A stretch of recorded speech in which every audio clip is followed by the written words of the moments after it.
Welcome everybody. It is Meetup Review Day. It is Sunday, July 6th today. As of today, a week and a day ago was the GMK meetup at their headquarters in, I'm going to try and say this correctly once, Wernberg Kerblitz, which is about 5,000 person, I think it's officially a town, not a village, in East Bavaria in Germany. And GMK hosted a meetup there for the keyboard community in cooperation with NovelKeys. So it was under the Keyboard Meetup branding. It was the Keyboard Meetup Abroad. And that was a week and a day ago today. Typically, my meetup videos come out like the day the meetup happened. But the meetup was like 2 days, really one day into a week-long German vacation I built around going to the meetup. So this one's a little bit later than normal. And the other thing too is normally I go to these meetups and I'm just like walking around shooting footage. I get home, I pick a song that sounds like what it felt like to be there and edit the clips around that.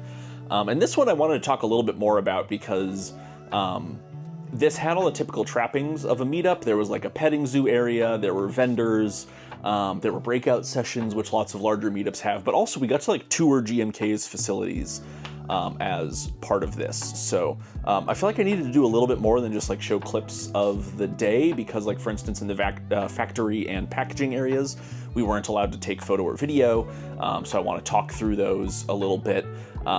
And I finally figured out what I want to say. So that's what this video is going to be. So like I mentioned, it was a German vacation for me. I was in Germany for a week. This was one of the days, and the day surrounding the meetup, I was staying in Munich. So I drove in to the meetup. NovelKeys had shuttles from Nuremberg and Regensburg, not from Munich, which fair enough is like 2 hours away. That's just where I was starting my trip. And so I drove in, having grown up in the US Midwest area, driving around Bavaria felt very similar, more hilly for sure, but it's beautiful farmland, massive hops fields. That's not like the Midwest, but the rolling farmland.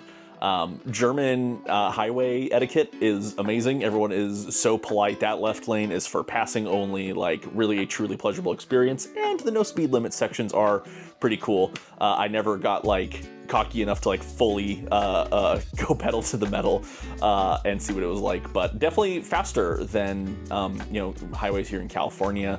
I think we were probably cruising around 110 miles an hour on most sections. So significantly faster than Californian highways. But again, everyone's etiquette was awesome. The experience was great. And so when we get there, it is a very small, I keep wanting to say village, town. I don't mean to offend anyone in my nomenclature. It was a very small area that we were in. And so we pulled down this little side street and you end up at the GMK headquarters. We were clearly using the building next door's parking lot because GMK doesn't normally have an extra, I'm gonna guess low hundreds of people. I'm terrible at guessing crowd sizes, but I'm gonna guess low hundreds of people were there. 2 or 3, maybe. Happy to be wrong on that. That's about what it felt like. And so there was like the extra parking and everything, which I thought was very funny and very neighborly that we got to use that lot next door. Maybe it is GMK's, but it really looked like we were parking in someone else's parking lot, which is fine. And check-in was smooth. There was signage everywhere. They really set up a very welcoming, easy to navigate place. GMK's building is sort of L-shaped, and so in the crook of the L, they had a big tent set up, like you might see at like an outdoor wedding reception, and that's where like the meet-up was. So that's where the petting zoo tables were, the vendor tables. There was a stage where the current co-CEO of GMK addressed the crowd beforehand. Later there was a Bavarian brass band up there, which was cool. And so that was kind of the hub. But the thing I really wanted to talk about in relation to this, I've got notes on my phone, is the factory tour was like the big reason. Like I've been to lots of keyboard meetups. I've traveled to West Virginia for NovelKeys meetup back in 2023. I've been to Salt Lake City for KeyCon last year. I accidentally ended up at the London meetup many years ago, just because of when my vacation already happened to be. Why would I go to Germany for a keyboard meetup? And really the reason is the factory tour. That was the biggest attractor to me for this specific experience. The headquarters, so like in your mapping software of choice, if you look up GMK Electronic Design, the building you're going to get is the HQ. The factory is actually a separate building nearby. It was like a 2-3 minute shuttle bus ride, which they had buses set up for us. No photo or video were allowed, which fair enough. These were like all their company secrets, but I did take some notes and things I want to talk about that I thought were interesting. The factory keeps a 24/6 schedule, so 6 days a week and 3 shifts. It can make keycaps. They did say can related to that, so it doesn't sound like that's necessarily always the case. And like this was midday on a Saturday, which I don't believe was in the normal operating hours they mentioned.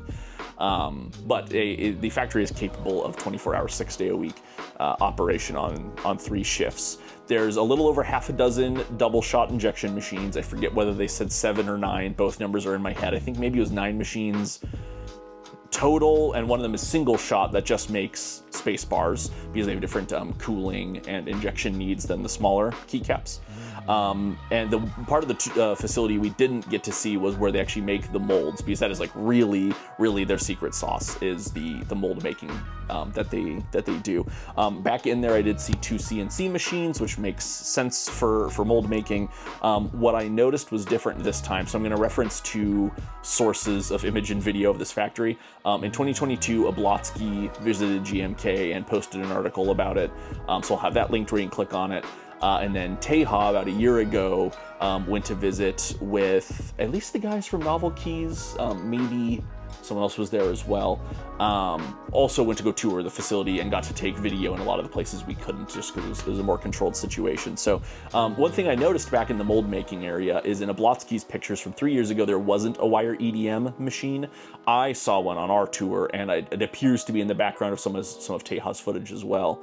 And so what that indicates to me is that CNC is the typical mold making technology.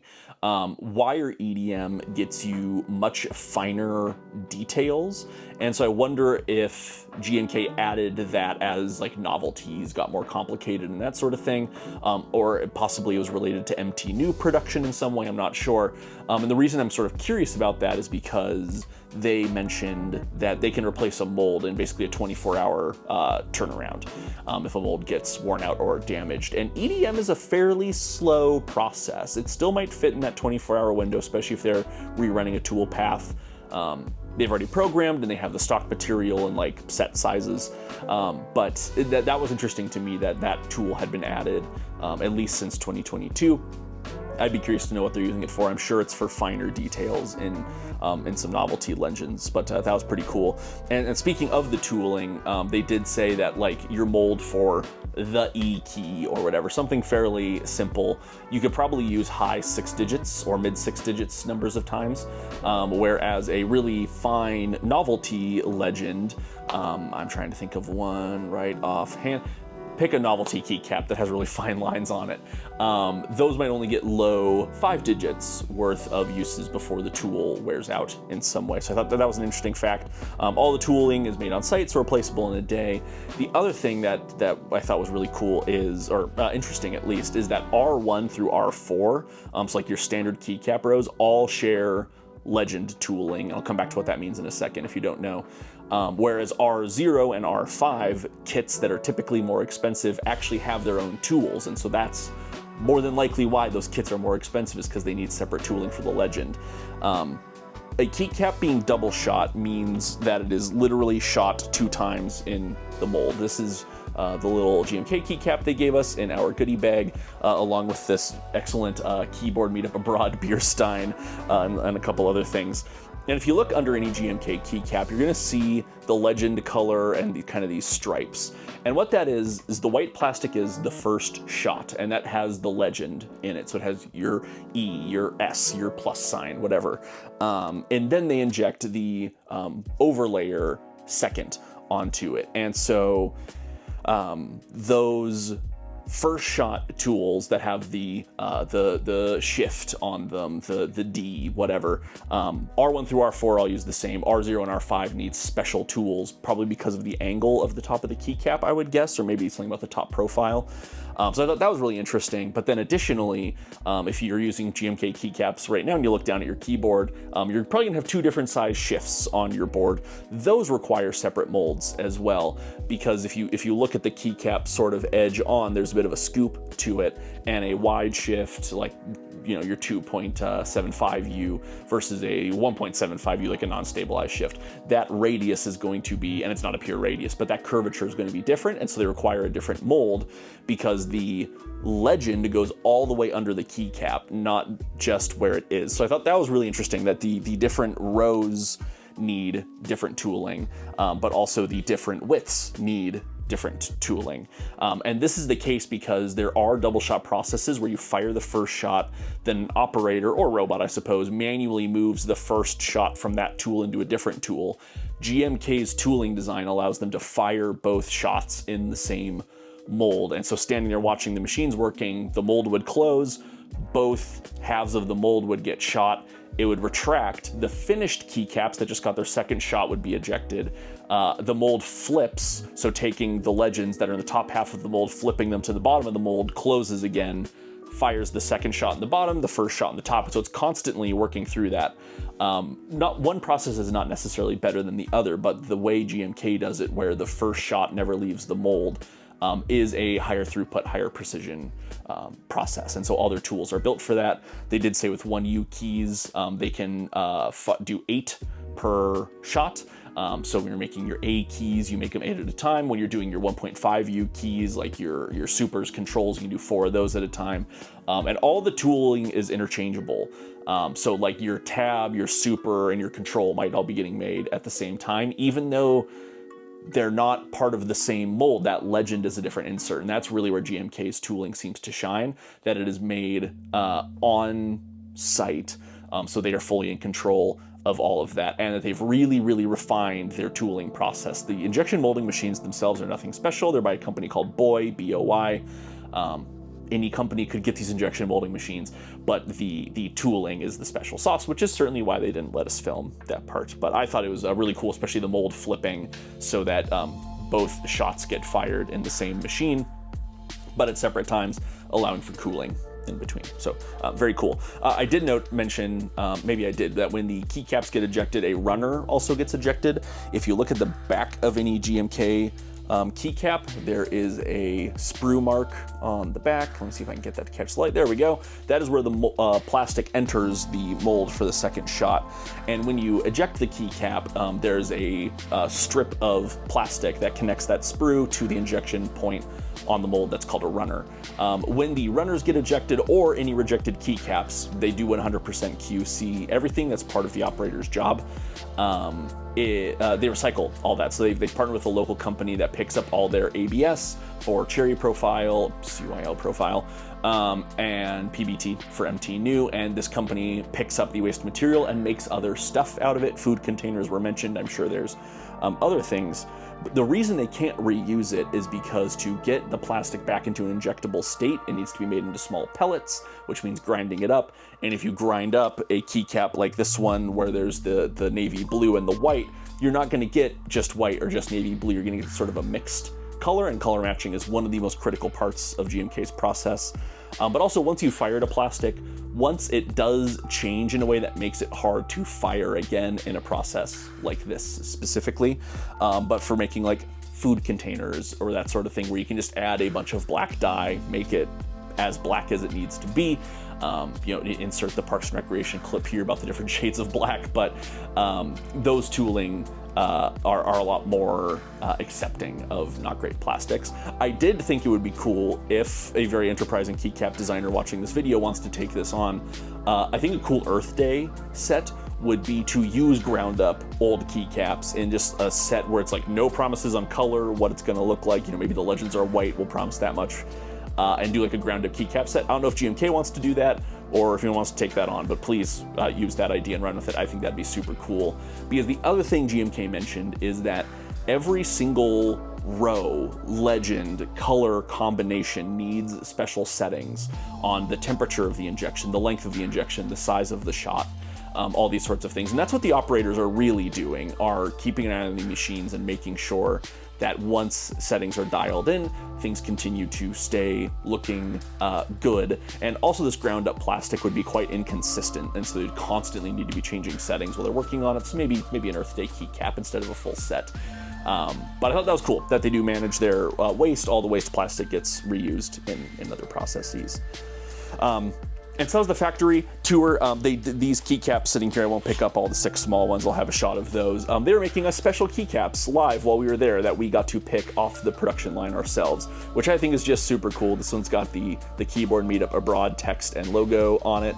They had an ISO version of the return key as well. And then these 6 beige ones here are Bavarian iconography. I'll have a shot of those. There were 7 of them. I missed the pretzel by accident, but we got to pull them off the production line ourselves, which I thought was really cool. They didn't need to do that for us. That was awesome.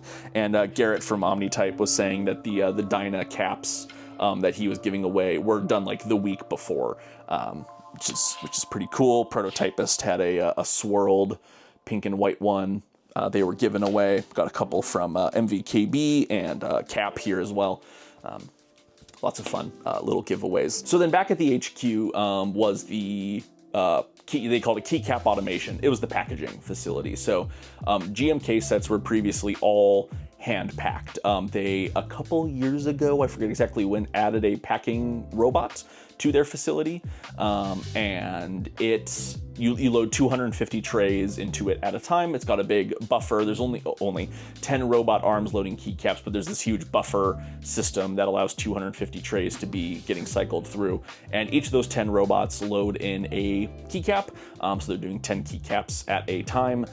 There's a human operator because the robots can only do up to 1.5U keycaps, so like your shifts and space bars. There's also some human QC going on, are all done by a human still. There was one working when we were there. There were 2 stations for human QC people, and they were packing GMK Black and Gold while we were there, which is a set I went in on, so pretty cool to see that. And this room really gave me an appreciation for like the scale GMK is working at. The production facility, I'm sure, was running slower that day because they knew there would be visitors. It was a Saturday, which I'm not sure was one of their normal days of operation. But the packing room was like wild. So many keycaps flying around. Black and Gold was being packed. I saw Future Funk 2 child kit trays in there as well. You had to walk through their little warehouse to get in there, and it smelled so strongly of plastic. It was like opening 100 keycap sets at once, which was pretty funny. But that was a cool space as well. That was just right at the facility, so you could float in and out of there. It wasn't like the factory tour where you needed to hop on one of the shuttles. That room was also, looking at Teja's footage, is also where GMK does not keycap stuff as well. They do like electrical control panels for industrial machines. A lot of that seemed to be behind where we were allowed to go. Teja's tour was much more permissive than ours because there were like 4 of them there versus, again, like 200 or 300 people. So fair enough. Definitely check out his footage for more of that. But really, really impressive facility. There were 2 breakout sessions. One was like the history of GMK talk. One was a keycap design panel. The history of GMK talk, I grabbed lunch at the food truck during this because I've seen it before. They were serving traditional, at least German, if not specifically Bavarian dishes. Currywurst was the one everyone was getting, so I had that, and it was very good, along with a lemonade. I did catch the end of the talk. They talked a little bit about the special effects they can do now, the glitter, the swirls, the metallics, and MT knew a little bit as well, which was it's a new plastic for them, new molds. So that was quite the process. And then the keycap design panel, I did go to that. I've been to those before as well, but by nature of it being a panel, they're never quite the same twice. This one was moderated by GMK Andy, but had Garrett from OmniType, Tim Van Dam from MVKB, Steve from Oblotsky, and Sayaton, I think, I'm sorry if I'm saying your name wrong, from SXM Designs. SXM Designs, actually, somehow I had like not crossed my radar before. They did like GMK, Gladiator, Koi Pond, some really, really cool designs. Just I'm not sure any sets that I actually own. Anyway, they were the ones on the panel. Andy had pre-written down a few questions, then we took audience questions. There was, of course, in this one, an extra emphasis on what it's like working with GMK specifically, because it's at GMK. They did mention that their color library at GMK is now up to 2,700 matched colors. So there's a huge number of those. Last time I heard this figure, I think it was like 900 colors. So they've got quite the library. And then there were quite a few questions that went by. The one that really stuck out to me was someone near the end asked, like, hey, I'm just a person who has like an idea for a keycap set. I don't know if it's something, but like, what do I do as someone who's not done this before? And there was some talk about like keyboard render kits and that sort of thing, and like how to kind of fully flesh out your design. Steve from Ablotsky mentioned like finding a partner vendor is going to be a very strong thing. But the thing GMK Andy said really stuck out to me the most, which is like, reach out to GMK, reach out to Andy specifically. He mentioned an email, I'll put it on screen here, I forget exactly what it was, where if you are someone who has an idea for a keycap set, hit up GMK. They are really, really happy to help develop it. And that spoke well to me of like their commitment to the community, which was very cool. Obviously, they are very committed to the community. They had like, again, a low hundreds of us come to their HQ, which is like so not a building built for such a crowd, but they made it happen for us. So if you are someone who has an idea for a keycap set, talk to GMK, apparently. Again, I'll put that email up here that Andy mentioned. So those were the big things. The vendor hall just kind of got busier and busier all day. There were like 4 rounds of the factory tour, so I think basically everyone who wanted to got to go see that. Very cool to see friends and the keyboards people brought out again to this kind of middle of nowhere place in Germany. But in the vendor area, there were a couple interesting things there I wanted to talk about. GMK was one of the vendors, of course. You can actually buy keycaps directly from their website, including black on white, which I didn't realize was a stock offering now, because obviously there's like a minimal, redacted, bleached, that sort of thing. But they actually have just like a stock white on black set now, which is pretty cool. Anyone who was there got 15% off on the web store. But then they had their socks, their mugs, their typical GMK kind of merchy items. But one of the really cool things they had was this little artisan keycap from Hibby, which has a spinner in it with the letters GMK on it and a heart. So I thought that was super duper cool. I picked up one of those. But then the thing that really caught my eye, as I have to itch my eye, were these swirled modifier sets. The white on black, I feel like will have the highest contrast, just being white and black. It's their swirling process. And so they had stacks of these, and no 2 kits were the same. So I was chatting with Dominic, who was at the table right then. I thought I recognized Dominic when I walked up to the table. I had met Dominic at the NovelKeys meetup in 2023 I went to in West Virginia. He'd been with the company 2 months at the time. And so it was like cool to catch up. He recognized me, which was really, really nice. Every time I get recognized at one of these things, it's still weird. Happened a couple times at this one. But anyway, so these swirled sets, I was chatting with Dominic while I was looking through. I got white, I got red. I've got quite a few keycap sets that have red in them. But then they also had their 3A and 3C colors, kind of the classic red and green mods you might see on some like beige sets. So picked up some of those as well, which I think are just super cool. I think they'll be fun to use on boards at some point. And then everyone got the goodie bag, which had the beer stein in it, the GMK company caps. They added an empty new one. So that was pretty cool. But then the other vendors, Prototypist had a really cool board called the Nixie, which had actual Nixie tubes from a submarine in it, used Nixie switches, and had custom molded, like hyper thick keycaps that Jay found someone who does these. They would be like thousands of dollars per set if they were to sell them, because they're all hand molded. But that was a very, very cool board to see. Sounded awesome. The thick keycaps were wild. NovelKeys had a Keycult number 3 with them, which is a yet to be released industrial design from Keycult. OmniType had all their new Dynacaps stuff. They had a bunch of Bowers. They had a Crane TKL. The Bauer 75 was on display as well. But the Dynacaps was obviously the really cool stuff. That's the EC line of products that OmniType is doing. I don't know if Dynacaps is technically a separate company or just a product line, but that's what was getting shown off. They had the custom MT new keycap stickers. You could grab domes if you wanted. I don't know anything about EC, so I didn't. I probably should have grabbed some domes. I'm sure I'll see them at the meetup, at a meetup again. But they were showing off that. And then Cherry actually had a fairly decently sized booth as well. They were showing off 2 long pull switches, a tactile and a linear. I think they said it's Cherry's first long pulls. And they had a little like sample of their low profile laptop switch they designed that Alienware has put in a couple of their boards. So cool to see stuff like that. And then at the end of the day, they had Mike, the founder of NovelKeys, come up and do a keg tapping, a Bavarian beer keg tapping. The beer was awesome. It was such a cool moment, I'm sure, for Mike to get to do that at GMK and have the honor of doing so. The brass band was there that I mentioned earlier. By that point, there were raffles. They raffled off a crap load of keycap sets. It was one of those funny times where it's like, I'm traveling. I really don't want to win a keycap set right now because I don't want to have to bring it around Germany with me for the next week and then fly home with it, which is a very funny way to feel about getting a free thing. But I didn't win anything, which was just fine with me. And lastly, I really can't stress enough how warm and welcoming everyone from NovelKeys and GMK was. Everyone was just so excited to talk to the community, hear our thoughts on things, show us the facility that really they kind of built because of us in a lot of ways. I'm sure they were just immensely proud to be able to share that finally.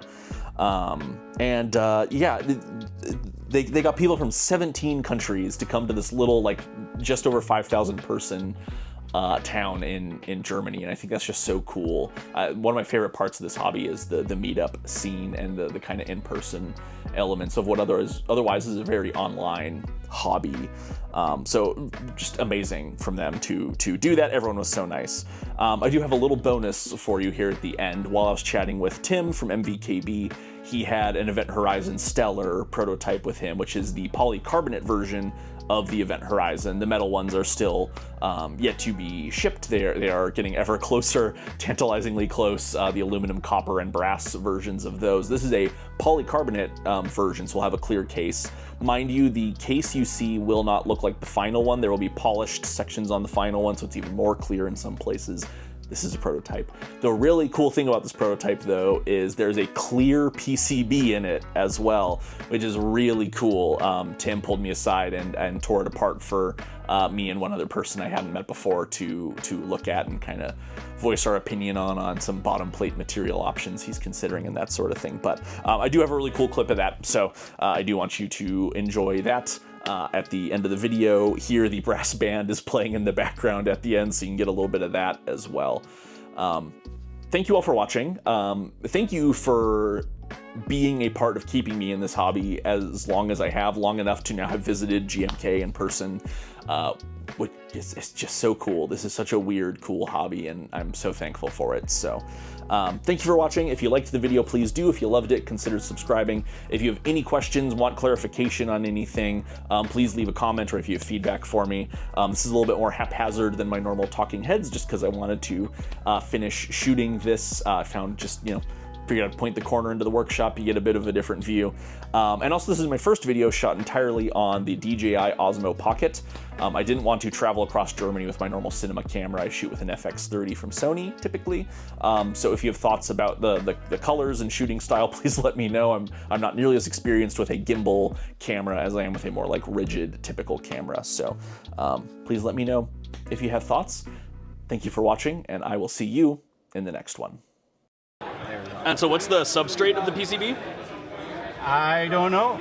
I asked Yankar. Yep. I can pronounce it. So he put it together. We wanted to do, was it crystallized titanium first? Right. But it's very hard to machine. Like, it destroys the bits non-stop. And then I saw the PCB, and like, oh well, maybe what if we do copper instead? Wow.